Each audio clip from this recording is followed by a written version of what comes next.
Bem-vindo ao podcast Vasos, o podcast que pulsa com informação. Eu sou a doutora Carla Loyola, cirurgiã vascular, que juntamente com o Dr. Ronald... Sou o Dr. Ronald Flumian, também cirurgião vascular. A gente tem prazer enorme de contar aqui hoje com a presença do nosso ilustre presidente da Sociedade Brasileira de Angiologia e Cirurgia Vascular, Dr. Armando Lobato. Dr. Armando, bem-vindo. Parabéns por ter sido eleito por uma das sociedades mais importantes e mais respeitadas do Brasil, da medicina brasileira. É uma grande honra termos você aqui hoje no nosso podcast. A gente percebeu que a sua gestão já começou de um modo diferente. Quais são os seus planos para levar a Sociedade de Cirurgia Vascular mais próxima à população? Olha, Carla, Ronald, primeiro eu quero agradecer o convite de estar aqui com vocês nesse momento, eu acho que muito especial da cirurgia vascular, da angiologia da cirurgia vascular brasileira, em que a nossa diretoria executiva, ela está trabalhando muito para estabelecer a marca, nome, cirurgia vascular, angiologia, né?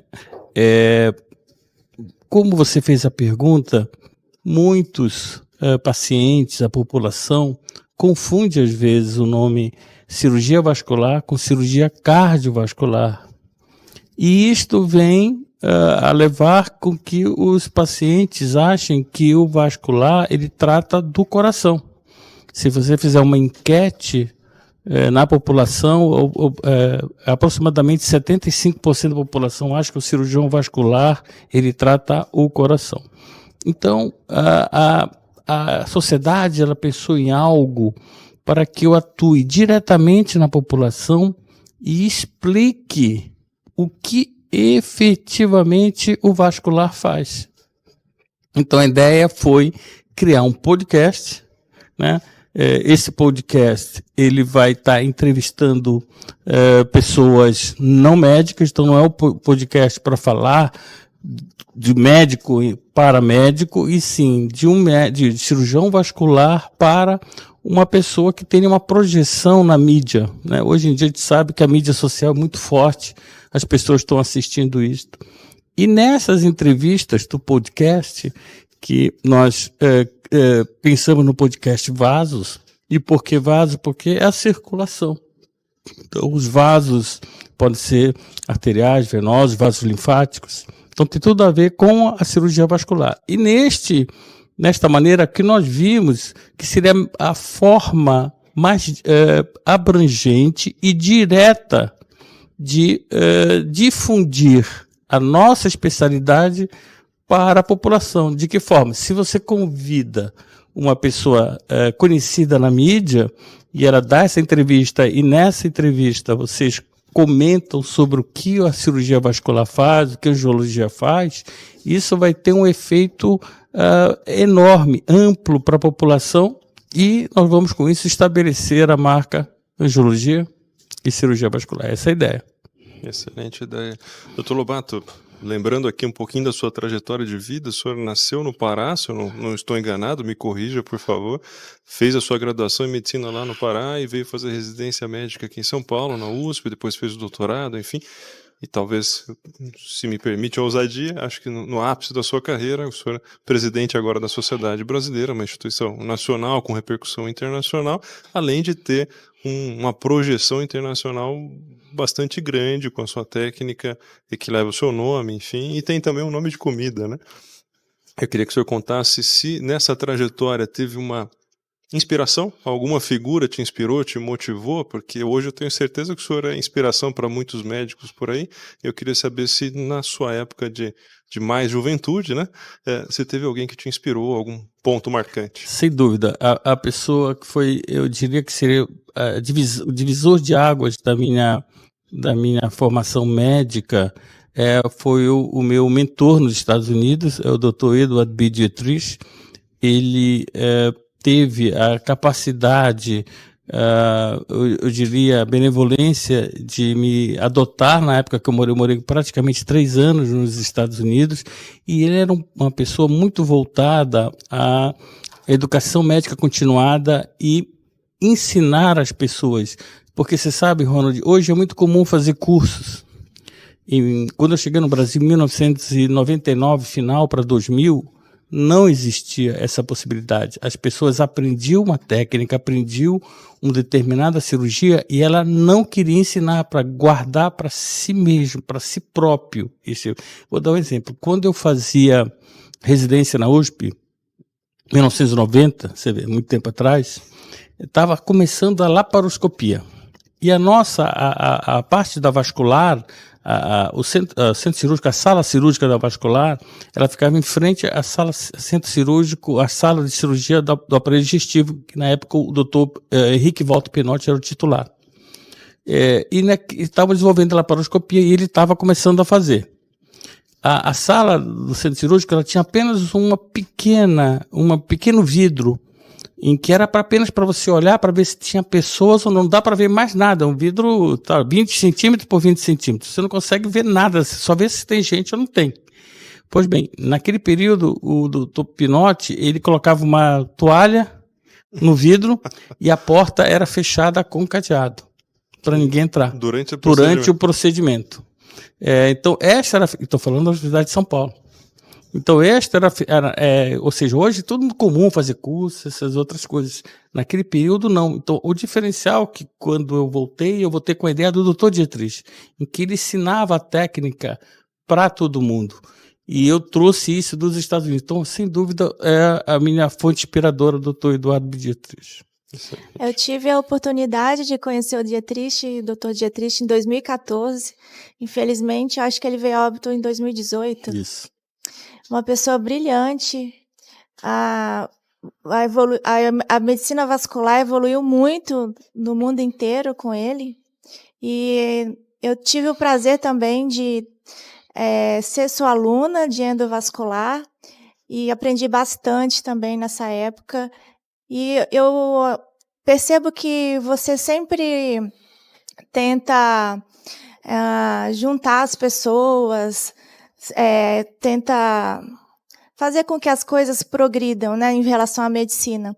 Quais são os seus planos, como presidente da Sociedade Brasileira de Cirurgia Vascular, para juntar os médicos vasculares para que eles cheguem mais próximo à sociedade de cirurgia? Eu acho que isso é muito importante, que nós temos que ver isto, Carla, porque, como fala, o mundo mudou muito. O jovem hoje, vamos pensar nos milênios, né?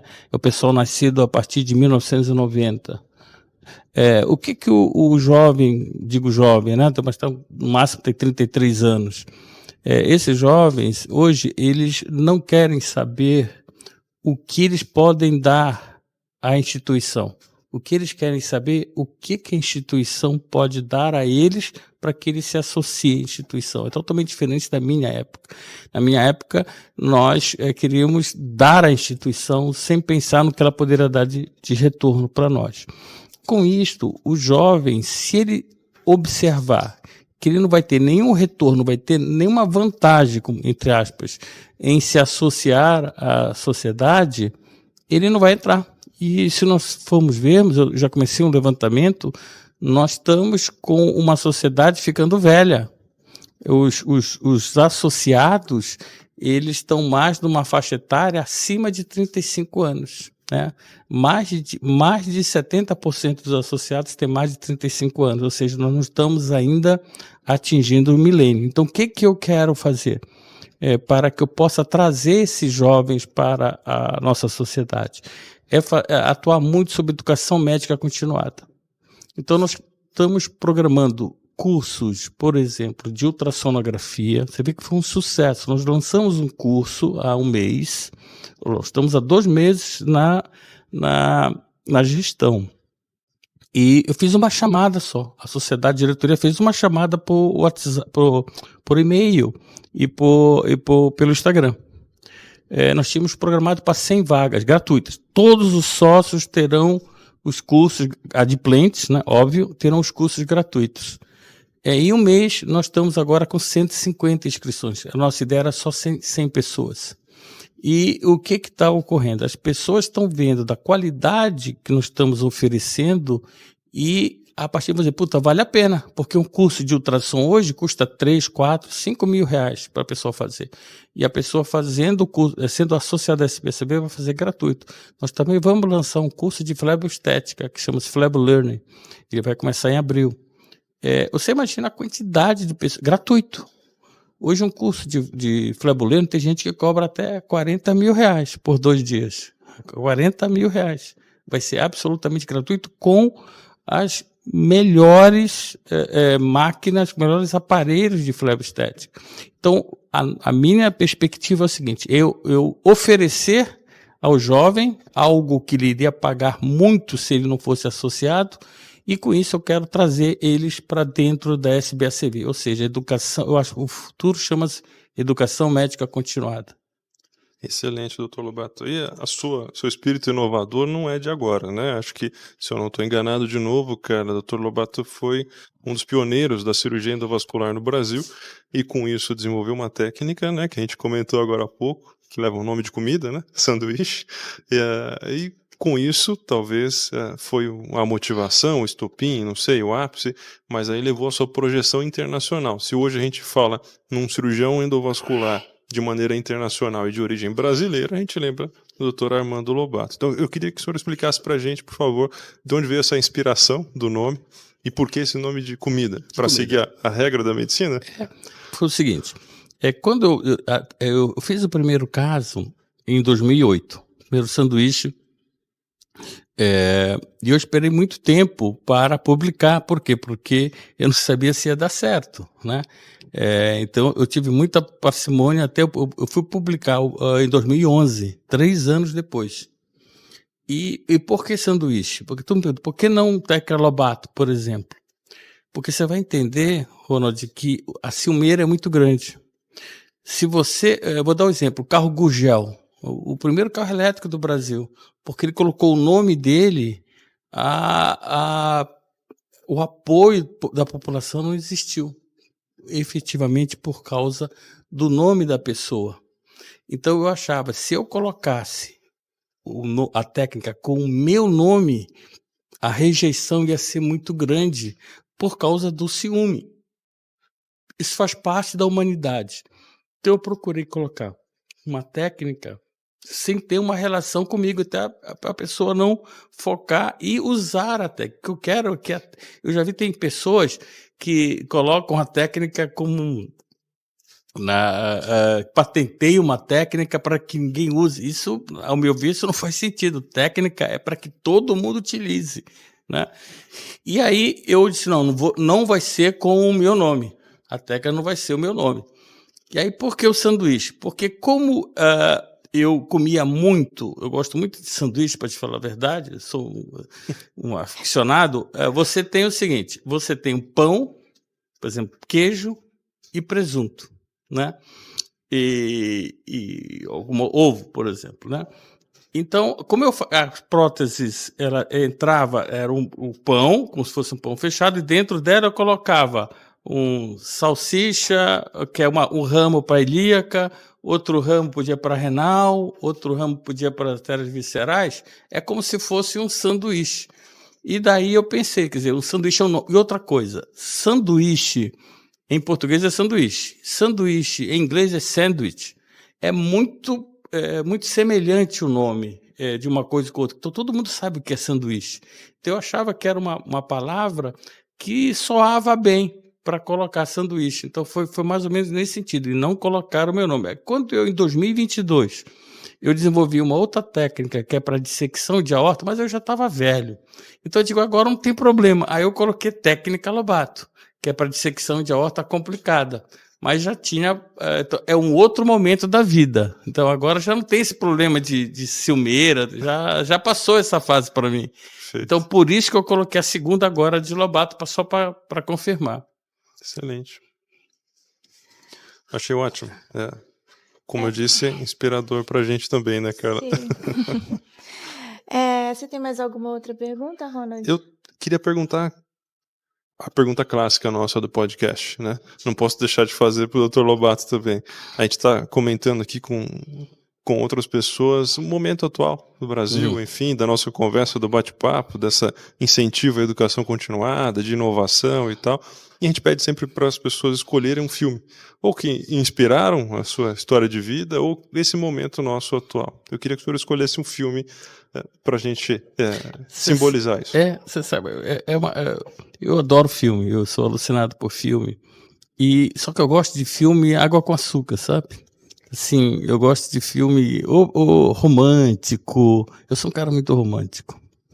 Então, um filme que talvez eu acho que vocês não devem nem conhecer, chama-se Love Story. Esse filme é da década de 70, eu devia ter 10 anos nessa época, que era acho que uma moça rica, ou a moça era pobre e o menino era rico, eles se apaixonaram, a família não queria que eles se apaixonassem, e acabaram casando contra a família e tudo isso, e a menina teve um câncer e morreu. Então, assim, é um filme que me toca muito emocionalmente, né? E marca muito, acho que, a minha adolescência. Então, um filme que sempre passa na minha cabeça é o Love Story. Tá bom. Você já ouviu falar desse filme? Tem uma música, né? Love Story, de piano, exatamente isso. A música, eu acho linda essa música. Mas você não assistiu esse filme? Não. É isso que eu falo. Você assistiu? Eu só conhecia a música. Mas fica a dica, vou procurar. Procura esse filme, Love Story. É muito top. Tem uma cena que eles estão andando, por exemplo, no Lincoln Center. Toda vez que eu vou no Lincoln Center, em Nova York, porque eu vou sempre em novembro, em Nova York, quase todo ano. E aí tem aquela pista de patinação, né? E eu acho que ele descobre lá que ela conta que ela está com câncer durante essa patinação lá. Então o filme é muito legal. Eu gosto de filme de água com açúcar, com esse romantismo. Eu sou romântico. Vamos fazer umas perguntas mais rápidas agora. Sua cor preferida? É cinza. Um sonho? Olha, eu vou falar uma coisa para você sobre sonho. Eu sonhei muito. É difícil falar o seguinte, que eu sonhei muito na vida e eu consegui realizar todos os sonhos que eu sonhei, né? Então, eu acho que se eu quisesse ter um sonho atual para mim, talvez ganhar a loteria. Um livro? Cirurgia endovascular, vascular e angiologia. Eu acho esse livro fantástico. Eu adoro ler esse livro, sabe? Precisa ler esse livro. Esse livro é top. A medicina é? O amor da minha vida. E a cirurgia vascular? O máximo. Tá ótimo, cara. Ótimo. Tá bom? Doutor Lobato, a gente queria agradecer. É um prazer enorme contar com a sua presença, com a sua liderança e esse momento de bate-papo aqui. Muito obrigado. Foi uma honra estar com vocês e pessoas tão diferenciadas e amigas como são vocês. Muito obrigado. Vamos em frente. Obrigada.